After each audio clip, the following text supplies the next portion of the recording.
बंधुगण मु आज आपण को मनु संहिता मनुस्मृति गोटे सुंदर श्लोक कहबी ता आपण मनोयोग पूर्वक शुणिबे। तेणु से श्लोकटी को आपण जीवन क्षेत्र में प्रयोग कले बहुत उपकार हम।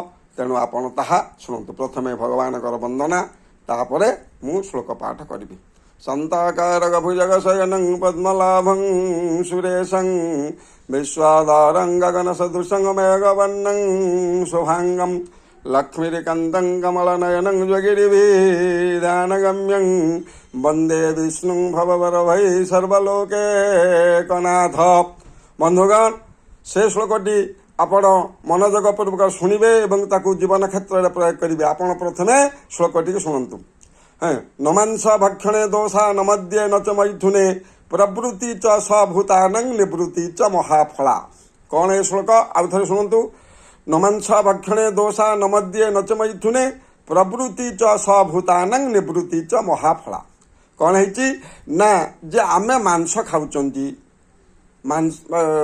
मदिरापान करुचंती मैथुन करुचंती किंतु कहीं आम कर ना एटा हूँ समस्त जीव मानकर प्रवृत्ति।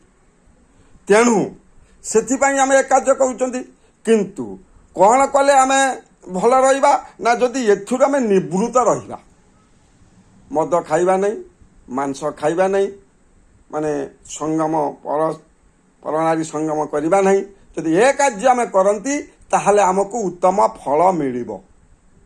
किंतु लोक माने ये सृष्टि ए कार्य करती कहीं करती ना एटा जीव मानकर प्रवृत्ति।